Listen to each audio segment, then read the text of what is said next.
Oh, hello. Today, I want to talk to you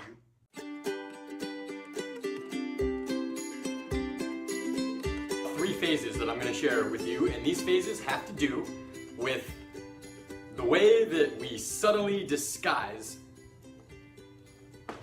a requirement from our partner as love. So let's get into it. I'm going to share part of this. Instead of a client today, I'm going to share my life with you, because this is something that took me a long time to learn and something that comes up a lot when I'm coaching other people. So this video is for you if you have rules in your relationship, and they might be shared with your partner, or you might have them just for yourself. But if you thought that there are qualities of your partner that must be met in order for you to be happy, or qualities of your ideal partner, and you wonder if your partner meets those or if you could find them elsewhere. If you feel like that, then this video is for you. All right, so here's the first part of the story. I'm going to share with you that my first 3 serious relationships, and then the ones that happened in between, all of them, they followed a cycle that I wasn't aware of until about 2 or 3 years ago. And I want to share what I learned with you and hopefully be able to cut off some time from your learning curve if you haven't seen this pattern yet. Okay, so here's what happened is that you can probably relate because you've done this, or at least know people who have done this, but you're probably watching this video because you have gone through this cycle. And the cycle goes, you meet somebody and you like them, things go well, and almost naturally, without any effort, you get flown away into this feeling of love, and you fall in love. And it feels great, and everything else that happened before that, any relationship, any breakup, any trouble, it seems to not really matter, and you think that everything that happened before kind of led you to here. So it's all okay, because now I'm here, and this is better. Okay. Now that's great, but it doesn't last. At least I've never known it to last, and I've never known anybody who's been able to stay in what I'd call the honeymoon phase. So when you fall in love like that, typically it's not sustainable. It doesn't continue to level up so much forever. You have a honeymoon phase, and eventually that phase ends. And it ends either abruptly or gradually, but it doesn't stay growing. So the cycle is that you have that up, and then you have the down. And the down tends to, the more violent the up, the more violent the down. So what happens is that you have a crazy high in love feeling. And eventually, months or years later, you have these dips that are so low that you feel hopeless, and you feel depressed, and you feel anxious. Those are the most common emotions associated with this. And that's not the end of the cycle, because then what happens is when you're at that low, and maybe you go through the breakup and you're feeling just missing that person, angry at that person, all these things, then what happens is instead of consciously leveling ourselves up, what happens is that we meet somebody else eventually. And we have a date, and we have a little spark. Not like the other one, but it ignites hope in us again. And that spark leads us to have maybe a date. And on the date, things go really well. And we're really happy. And a few dates in, we're just beaming. We're falling in love again. And then the sex is amazing. Woo! And before you know it, you're full on in love again. And you think that the last relationship you had, yeah, it was good, yeah, I'm thankful for it, but this feeling of in love is so much better than that. Oh, I feel so much better. I've arrived. This is it. And you go 100% in again. Well, time erodes your memory, meaning that the feeling of in love you have now, whether the outside circumstances are better or not, we can never really trust if they're really better, because we tend to label the past as not as good and what we're doing is better. So we can only talk about the feeling, but that in love feeling of, this is it, is probably not terribly dissimilar from when you felt that with the previous person or the one before. And so that's where the cycle starts to become an issue, is when we reactively get pulled into being in love and we forget we've been here before, we've done this before, and so we assume it's going to be different this time. And it's different, meaning that different name, different face, different place, different time, but the experience is likely similar. You hit the honeymoon phase, and eventually the honeymoon phase ends and you drop off. Now the drop off may come sooner, later, more harsh, more gradual, but the phase is remaining. So that's number one, okay? That's what we're talking about for the first part of this. Number two is learning from that, or the illusion of learning from it. Now here's where I'm going to share a story of mine. And that is that after I had gone through that cycle 3 times, and many other smaller times, but 3 big times, like big time in love, big time heartbreak, and done that a few times, right? I realized that I'm going to set a standard for myself this time. I'm not going to be as reactive and just fall in love. I'm going to set a criteria of qualities that my ideal partner has, so that I'll know when someone is a candidate for a serious relationship. But I was smart about it. I wasn't going to let myself have a checklist of things that had to do with anything external. And I was really proud of this. And I was making a mistake.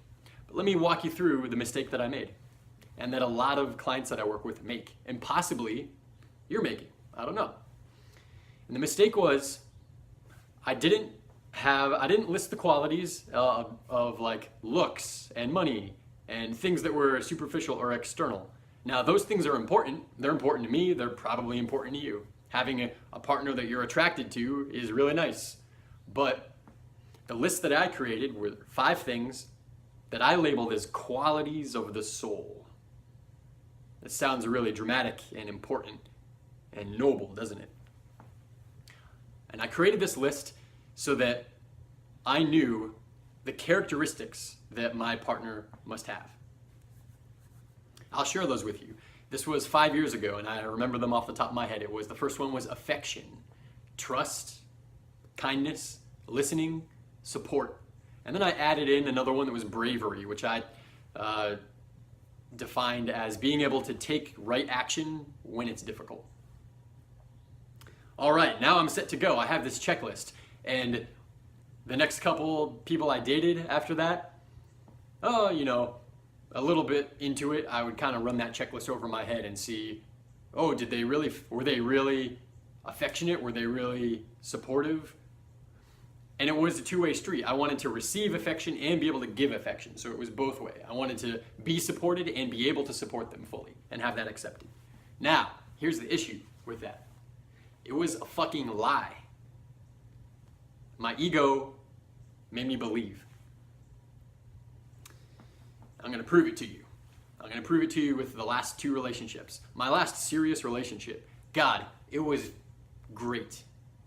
Not only did she fill all those categories to the max, on top of that, she was extraordinarily beautiful and really fun and super funny and all these other things.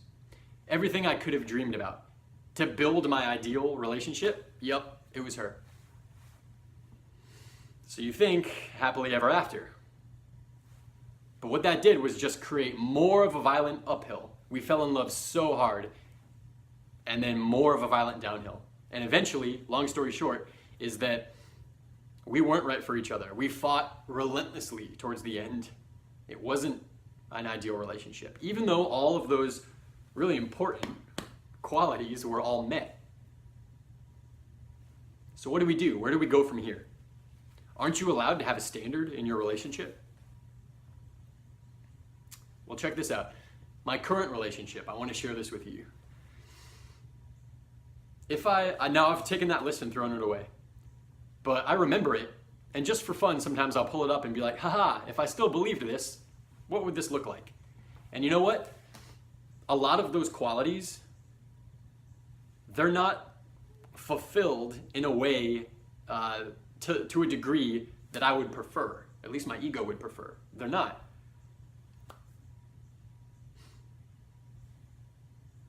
And so, why does this relationship work? If the standard I've set for myself isn't met, what is working? And this is the third part of this video here. Now, what I've discovered with myself and with my clients is that when you have a requirement of your partner, we hear that word requirement, and it's like, oh, I don't have a requirement. But more subtly than that, we do have requirements, but we think that they're justified, or we think that they're reasonable. And you know what? It seems like they're really reasonable when they're based on logic and experience, and your partner agrees, and you set a standard in the relationship, and you both agree. Sounds good, right? It's not good. And that's because what you're doing is, with your partner, or let's turn this around, your partner is putting a requirement on you. So it's like this little ring that you wear around you, like this hula hoop. And even if you voluntarily choose to be there, we all, just as humans, want to know that we're free to go and be who we want to be and evolve. So an analogy is, even if you love the town that you live in and you never want to leave, if someone came and built a mile-high wall around your town, you would probably prefer that wall not be there. Even if you don't want to leave, you want to know that you have the freedom to. So by having a requirement of your partner, having a quality that you want to see in your partner in order for you to feel fully loved, which is the same thing, what you're doing is you're taking a ring and putting it around them. And they need to behave within that ring. And if they do, you're happy. And if they don't, you're going to tell them how they fucked up. You're going to be upset and let down, which is going to be contagious in your relationship. You're going to feel hopeless. Your attitude is going to change because of what they did. And vice versa. Same thing, that they shouldn't require that of you as well. So here's the point of this story. If you want to show unconditional love to your partner, then you can't describe your ideal partner. You can't have a standard for what your ideal partner is. Now, is it okay to have preferences for what you like? Absolutely. But there's a difference. A preference is just that. It's a preference. It's not a requirement to love. It's not a requirement to be in love. And it's not a requirement for you to reciprocate behavior with your partner. So it's okay to have preferences. I do, we all do. But with my current relationship, what I've realized is that anytime that I have a very reasonable request, and they're very fucking reasonable, if it's not met, I feel like we're lost. I feel like, what are we doing? What are we doing here? We're not compatible. And I realize it's just my mind requiring a behavior of my partner. And that's not fair to her. That the only way to show love, unconditional love, is to release needing anything from them and instead always choose, actively choose to move forward as a partnership. That's it. No requirement, no obligation, no requirement, none of that. Just two people, two blobs of matter having one requirement, and that is an obligation, a dedication, a commitment to move forward. And you hold hands and move forward together.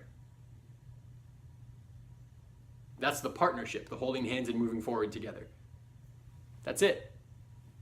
And so the moral of the story is our mind, our ego is really good at trying to tell us that our very reasonable requirements are justified.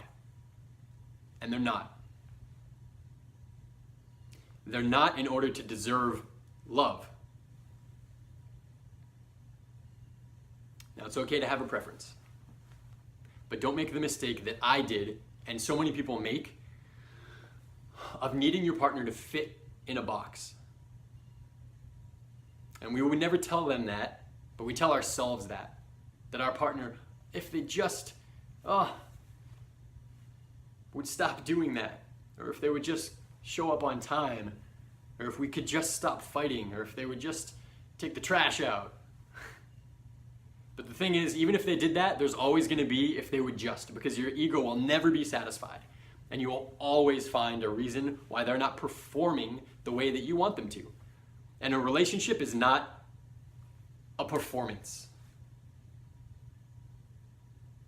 If it is, it's going to have that cycle of really high highs and really low lows. And that will trend it down over time. Meaning that if you stay on this cycle and you don't break it, over time, your highs are going to be less high and your lows are going to be more low. And a lot of people come to relationship coaching when they've hit the end of that cycle, that they can't take that anymore. And the way that you break it, fundamentally, there's a lot of techniques, but fundamentally, the way you break it is by not requiring anything from them and taking the responsibility yourself. I'm in charge of how I show up. I'm in charge of my experience of love in this relationship. I'm in charge of that. I'm gonna love this person. And I trust that they will love me in the way that they need to love me. And it may or may not mesh up with what I want, exactly how I want it. But it doesn't matter. What matters is the choice to show the love. And your partner makes a choice to show their love. And don't make the mistake. Don't make the mistake of thinking that the way they're showing love isn't love. Because for them, it is. No requirements. I'm gonna leave you once again with this beautiful kitty, because she is the most beautiful kitty and she's asleep right now. Oh, little kitty. There she is. Thanks for watching, guys. I hope you got something out of it, and I'll talk to you soon. Thanks for watching, guys. And if you want to find some more information on how to level yourself up and save your relationship by starting with yourself, then below I've got a link to a couple other videos. And I also offer, myself and my company, we offer some free breakthrough calls. If you're looking to level this area of your life up, if you're struggling in your relationship and you want some help, then we offer 1 hour free calls. That is at andrewsnow.coaching.com/apply. Again, I'll link that underneath. And we also have a VIP program where you can work with me one-on-one, and we'll take 7 weeks and we go through everything that you need to get from where you are to where you want to be, all from the point of view of law of attraction and leveling up your relationship by leveling up your life through yourself. Because the only power that we have to change is to change ourselves, never our partner or the situation. Those come secondary to how we show up. So check out more information below. Thanks for watching. I'll see you again.